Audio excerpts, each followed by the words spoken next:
When I purchased my secluded lake house, I thought I had found my perfect escape, a quiet retreat away from the noise, chaos, and bureaucracy of city life.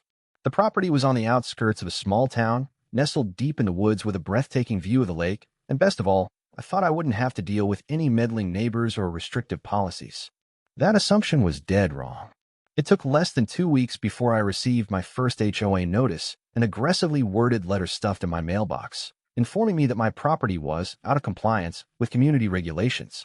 I was baffled. When I purchased the house, the real estate agent had assured me that I wasn't under HOA control, as my property sat just outside their designated zone. But according to this letter, the HOA had recently expanded their jurisdiction and claimed my house was now subject to their rules. They demanded that I pay a $500 community maintenance fee, repaint my house to match their approved color palette, and remove my dock because it wasn't HOA certified. I laughed at first, assuming it was a mistake, and promptly threw the letter in the trash. That was my first mistake. The next day, I found another letter taped to my front door, this time with bold red text, warning me that non-compliance will result in fines and legal action. I decided to call the HOA directly, hoping to clear things up, but my call was answered by the most condescending man I had ever spoken to, Richard Coleman, the HOA president. He smugly informed me that I was legally obligated to follow their regulations, and when I argued that I had never signed any HOA contract, he simply said, "It doesn't matter. We govern this area now." When I flat out refused to pay any fees, he chuckled and said, "You'll change your mind once you see what happens to people who don't cooperate." I didn't like the thinly veiled threat, but I refused to be intimidated. That was my second mistake. Over the next few weeks, I was bombarded with notices and fines, each one more ridiculous than the last. Excessive outdoor lighting. I had 2 porch lights, unauthorized plant growth, I had wildflowers in my yard, and even failure to maintain aesthetic uniformity. Apparently, my wood-paneled cabin didn't match the cookie-cutter suburban homes further inland. They weren't just trying to enforce rules, they were trying to make my life miserable. But even then, I still thought it was just annoying paperwork. I had no idea just how far they were willing to go. One day, I came home from town to find a bright yellow violation sign staked into my front yard, declaring my property non-compliant. It was meant to humiliate me in front of the other homeowners, except for the fact that I had no direct neighbors within half a mile. The only people who would see it were the HOA officers themselves when they came to harass me. I yanked the sign out of the ground and threw it in my garage. The next morning, another one was there, this time nailed to my fence post. Then they started trespassing. At first, it was subtle. I would find footprints in my yard that weren't mine, see dirt trails near my dock, and notice small things moved out of place on my property. Then one evening, I caught 2 HOA board members standing at the edge of my property, snapping pictures of my house. When I stepped outside and yelled at them, they simply waved me off and left, as if they had every right to be there. Furious, I went to the local police department and tried to file a complaint, but the officer at the desk barely paid attention, mumbling something about how HOAs govern themselves and that it was probably just a misunderstanding. That was when I realized no one was going to help me. If I wanted to keep my property truly mine, I had to fight back. And I would, no matter what it took. At first, I thought the HOA's harassment had reached its peak with their constant letters and bogus fines, but I was dead wrong. They were just getting started. After I ignored their demands, the HOA escalated their tactics, shifting from bureaucratic harassment to outright trespassing and intimidation. The first time I noticed something seriously wrong was when I found a printed inspection report stuffed under my door, detailing supposed violations they had found inside my fence property. The report claimed that my fence was 2 inches too high, my dock was improperly maintained, and get this, that my window shutters were an unapproved color. That last one confused me the most because my shutters were just plain brown wood, the same color they had always been. That's when it hit me. The only way they could have known about my dock or my window shutters was if they had been inside my property. I immediately checked the security cameras I had installed a few weeks earlier after the HOA's first warning letters, and what I saw made my blood boil. The footage from the night before showed 2 men in HO-branded jackets walking around my backyard, shining flashlights into my windows and taking notes on clipboards. One of them, who I later identified as Richard Coleman himself, even tried to open my back door before stopping when he noticed the camera blinking. They weren't just snooping, they were looking for something. That was the final straw. I printed out screenshots of the footage, gathered all the trespassing notices, bogus fines, and threatening letters, and took them straight to the police station. I demanded to file a formal trespassing complaint, expecting some kind of immediate action. But instead of urgency, I was met with a tired sigh from the officer at the desk, who looked at my evidence and muttered, "Yeah, we get a lot of HOA complaints. Not much we can do unless they actually break something." I could hardly believe what I was hearing. "You're telling me that these guys can walk onto my property in the middle of the night, take pictures of my home, and it's not illegal?" I asked, barely containing my frustration. The officer scratched his head. "HOAs govern their communities, so technically, they can conduct inspections. But this is a little extreme. I'll file a report, but unless they physically damage your property or break in, there's not much we can do right now." That's when I realized I was on my own. If I wanted to protect my home, I had to take matters into my own hands. That same day, I upgraded my security system, adding motion-triggered floodlights, extra cameras, and alarm sensors on all my doors and windows. I even installed a warning speaker that would blare a message anytime someone stepped onto my property after dark. If the HOA wanted to keep sneaking around, they were going to get a very loud surprise. But the HOA wasn't backing down either. A few nights later, my security system pinged my phone at 2 a.m. Someone was on my property again. I opened the live feed and saw 2 HOA officers standing near my dock, one of them carrying a measuring tape. Before I could even react, my motion-triggered floodlights blasted on, lighting up the entire yard like a stadium. At the same time, my warning speaker blared a pre-recorded message. "Warning. You are trespassing on private property. Leave immediately or law enforcement will be notified." The reaction was instant. The 2 men jumped like they had been electrocuted and scrambled to run out of my yard, one of them tripping over a flower bed on the way. I watched them bolt back toward the main road, practically falling over themselves in panic. I smirked. Finally, I had the upper hand. Or so I thought. The very next morning, I woke up to find a legal notice taped to my front door. This time it wasn't a fine, it was a formal HOA violation warning, claiming that my new security system was excessively aggressive and disruptive to the community. They actually tried to argue that my cameras, floodlights, and alarms were a nuisance, even though my house was on the edge of the neighborhood, surrounded by nothing but trees and a lake. I knew exactly what was happening. They were furious that I had caught them in the act, so now they were trying to bully me into taking my security down. Not happening. I wrote an official response, rejecting their claim and warning them that if they continue their unlawful surveillance and trespassing, I would take legal action. I even had my lawyer draft a cease and desist letter, making it clear that any further harassment would result in a lawsuit. I thought that would finally put an end to their games. I was wrong, because just 3 nights later, the HOA officers stopped sneaking around. This time, they broke into my house. And that was the moment they sealed their fate. I had thought that trespassing and intimidation were the worst the HOA could do, but I was dead wrong. After I had upgraded my security system and called them out for their unlawful harassment, I expected them to back off. They didn't. Instead, they decided to cross the ultimate line. It was a Friday evening, and I had made plans to visit a friend in the next town over. Before leaving, I did my usual security check. Cameras were working, alarm system was active, and motion sensors were on. Everything was locked up tight. I drove out feeling confident that no one could mess with my property without setting off every alarm I had installed. But at exactly 9:42 p.m., my phone buzzed with a security alert. I pulled over to check the feed, expecting to see an animal or maybe some nosy HOA members hovering outside my gate again. But what I saw instead made my blood run cold. 3 men in HOA jackets were inside my house. I sat there in stunned silence, watching as they casually walked through my living room, rummaging through my belongings. One of them, a middle-aged man with graying hair, who I immediately recognized as Richard Coleman, HOA president, was flipping through my personal mail on the kitchen counter. Another was opening drawers, while the third was walking toward my bedroom. My shock turned into pure rage. They had actually broken into my house. And the worst part, my alarm system hadn't gone off. That meant one thing: they had somehow disabled it before entering. That's when I called 911. I was shaking with fury as I told the dispatcher, "I'm watching a live home invasion on my security feed right now. 3 intruders inside my house." I gave my address, describing exactly who they were and what they were doing. The dispatcher immediately sent multiple officers to my location and told me to stay on the line. But I wasn't done yet. If they thought they could get away with this, they were about to get a very loud wake-up call. I activated the emergency siren through my security system. The moment the piercing 120 decibel alarm blasted through the house, pure chaos unfolded on my camera feed. Richard and the other two intruders froze mid-action, completely caught off guard.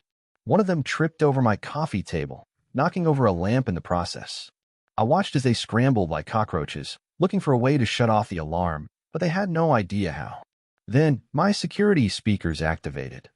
I had programmed them with a pre-recorded warning message, but this time, I spoke through them live instead. You have 5 seconds to get out before the police arrive. Richard's head snapped up, his face twisted in shock and panic.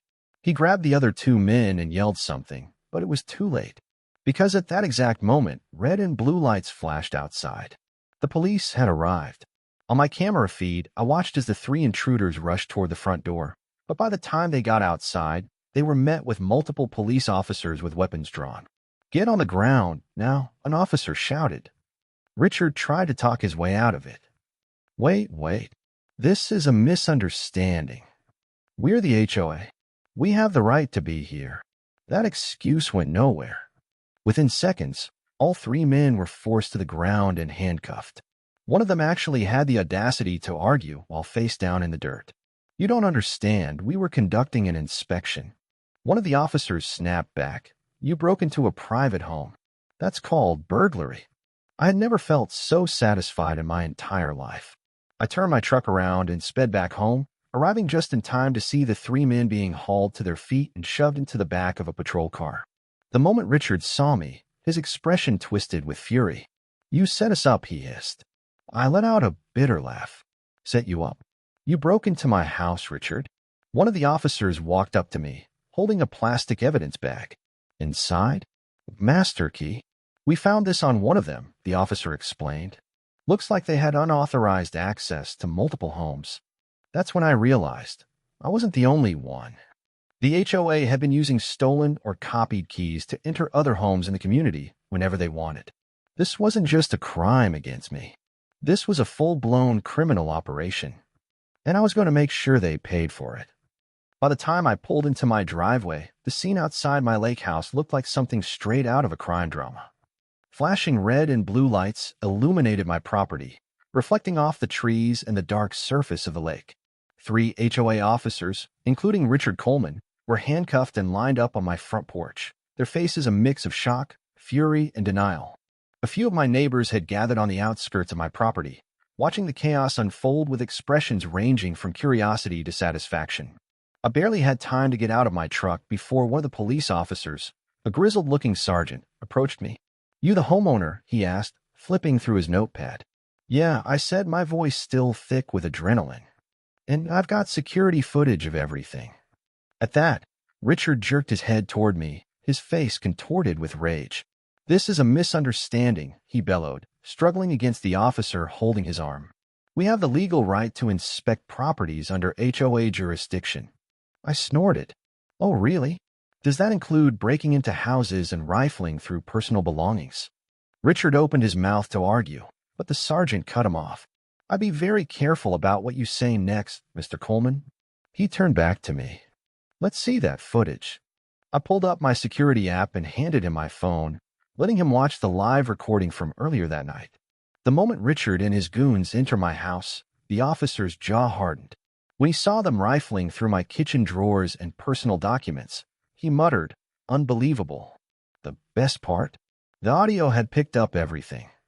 The recording clearly caught Richard's voice saying, "Let's check the office for anything useful," before he started searching my desk. It was undeniable proof that this wasn't some routine HOA inspection. This was a full-blown illegal break-in. When the sergeant finished watching, he turned to Richard with an expression of pure disgust. "So, what's your excuse now?" Richard, realizing he was screwed, switched tactics. "Listen, this wasn't what it looked like," he stammered. "We weren't trying to steal anything. We were just checking for community violations."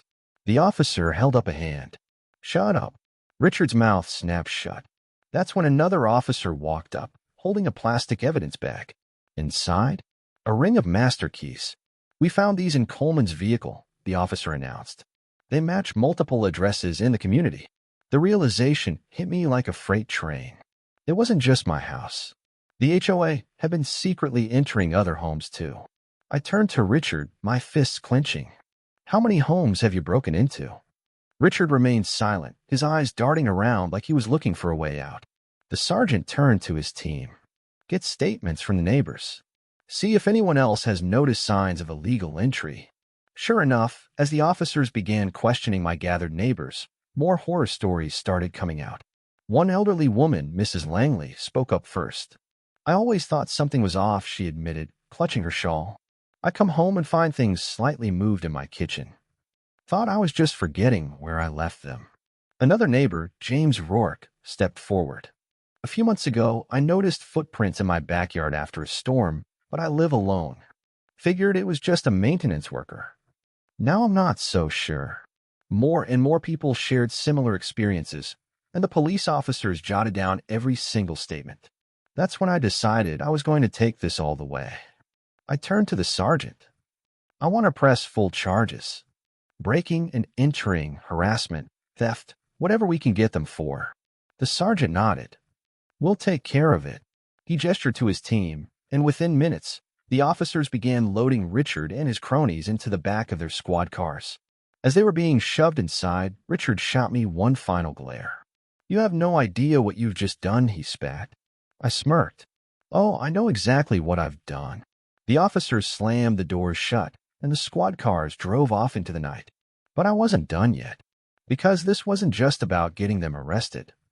This was about taking down the entire corrupt HOA, and I was just getting started.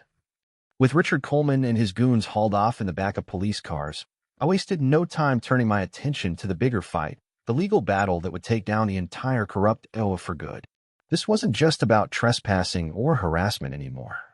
This was about holding them accountable for years of abuse, illegal surveillance, and breaking into homeowners' properties without consent. The very next morning, I met with my lawyer, Mark Calloway, a sharp, no-nonsense attorney who specialized in property disputes and HOA litigation. When I laid out the security footage, the trespassing reports, the stolen keys the police found, and the witness statements from my neighbors, Mark sat back in his chair, let out a low whistle, and said, "This isn't just a lawsuit. This is a full-scale criminal case." He was right. The evidence was overwhelming. We immediately filed formal criminal charges against Richard Coleman, Linda, his right-hand enforcer, and the other arrested board member. The charges included breaking and entering, harassment, unlawful surveillance, conspiracy to commit burglary, and misuse of authority. Meanwhile, the HOA itself was slapped with a massive civil lawsuit on behalf of not just me, but over a dozen other homeowners who came forward after hearing about what had happened at my house. And let me tell you, once word got out, the entire neighborhood turned against the HOA. At first, the remaining board members tried to do damage control, sending out emails and letters claiming this was all a misunderstanding, that the arrested members had been acting outside their authority. But it was too late. The homeowners had finally seen the HOA for what it was, a corrupt, power-hungry organization that had been terrorizing people for years. Then, the financial fraud was exposed. As part of the lawsuit, my attorney demanded a full audit of the HOA's financial records. And when the forensic accountants got involved, the results were explosive. Hundreds of thousands of dollars in HOA fees had been mishandled, misappropriated, and flat-out stolen. Richard and his inner circle had been funneling community funds into personal accounts, claiming the money was for neighborhood improvements that never actually happened. They had been paying themselves outrageous stipends, taking vacations under the guise of HOA conferences, and even making contract payments to fake vendors, businesses that didn't even exist. It was blatant embezzlement. When the DA's office saw the findings, they piled on even more criminal charges, and soon the HOA wasn't just facing civil lawsuits, it was being investigated for massive financial fraud. Meanwhile, Richard Coleman tried to fight back from jail. His high-priced lawyer attempted to get him released on bail, arguing that he was simply an overzealous HOA leader who had made some poor decisions. But the judge took one look at the security footage of him breaking into my house and denied his bail request on the spot. "You are a danger to this community," the judge told him. Bail denied. With Richard locked up and more HOA members facing legal action, the board collapsed. Homeowners began refusing to pay their dues. HOA meetings were canceled indefinitely. The bank froze their accounts. The association was bleeding money from legal fees and fines. And then the final blow came. A judge issued an emergency injunction dissolving the HOA entirely. Though I was dead. The corrupt board members? Facing years in prison. The stolen funds? Being returned to the homeowners. And me? I had won. But I wasn't just satisfied with destroying the HOA. I wanted to make sure no HOA in this area could ever abuse its power like this again. So I worked with local lawmakers to push for new legislation, a homeowner protection bill that made it illegal for HOAs to hold unauthorized keys to private residences, perform forced compliance checks, or impose fines without due process. The bill passed unanimously. And with that, I had not only destroyed a corrupt HOA, I had changed the law to stop them from ever coming back. With the HOA officially dissolved, the nightmare that had consumed my life for months was finally over, or so I thought. While the board members who had broken into my home were sitting in jail awaiting trial, the fallout from the scandal rippled through the entire community. Some homeowners were shocked to learn what had been happening behind the scenes, while others, especially those who had been victims of the HOA's abuse, were furious that it had taken so long for someone to bring them down. But the damage the HOA had inflicted over the years couldn't be undone overnight. For starters, the HOA's bank accounts were frozen, but that didn't erase the fact that they had been illegally collecting fees and imposing fines on homeowners for years. Many residents had paid thousands of dollars in bogus penalties, and with the association now defunct, they demanded that every cent be refunded. The court appointed a financial oversight committee, and after a long audit, they found that over $750,000 had been misused, stolen, or improperly charged to homeowners. The money that could be recovered was distributed back to the homeowners. The money that was missing, that was on Richard Coleman and his fellow board members to pay back on top of their criminal charges. Speaking of Richard and his cronies, their trials became a spectacle. The security footage of them breaking into my house was played in court, and the judge was not impressed. Their defense attorneys tried every trick in the book, claiming that the break-in was a miscommunication, that they were only doing their duty as HOA officials, and that they had never actually intended to steal anything. But the evidence was undeniable. Not only had they broken into my house, but the key ring they had been caught with contained master keys to at least 20 other homes in the neighborhood. And once other residents realized that their homes had likely been entered without their knowledge, they began pressing charges of their own. By the time the trials were over, Richard Coleman was sentenced to 12 years in prison for burglary, financial fraud, and unlawful surveillance. Linda, his right-hand enforcer, received 8 years for trespassing, conspiracy, and harassment. The third board member, who had been caught alongside them, was sentenced to 6 years after taking a plea deal. And the former HOA itself, it was dismantled permanently. The neighborhood was finally free. But I didn't stop there. I wanted to make sure this never happened again, not just here, but anywhere. So I worked with my lawyer and local legislators to introduce a Homeowners Protection Act, a law that would ban HOAs from holding or copying home keys without written homeowner consent, make it illegal for HOAs to impose fines without due process and clear evidence of a violation, require financial transparency for all HOA transactions to prevent embezzlement. The bill gained massive support once the news spread about the corruption in my community, and soon other neighborhoods began standing up against their own overreaching HOAs. And with new laws in place, the days of power-hungry HOA boards acting like tyrants were finally numbered. As for me, I finally had my peace. For the first time in years, I could wake up in my lake house without worrying about some clipboard-wielding HOA thug lurking on my property. No more bogus fines. No more trespassing. No more corrupt power plays. One afternoon, as I sat on my back deck, looking out over the water, I saw a moving truck pulling up to Richard Coleman's former house. The same house where he had once ruled over the community like a king. And the new owners, a young couple, first-time homebuyers, who had been previously fined by Richard for having an unauthorized mailbox. I made sure to personally welcome them with a bottle of wine and a handshake. "Welcome to the neighborhood," I told them with a grin. "You're free to have whatever damn mailbox you want." They laughed, and for the first time since this nightmare began, I felt like I had truly won. Not just for myself, not just for my neighbors, but for every homeowner who had ever been bullied by an HOA drunk on power. And that was the greatest victory of all. Then,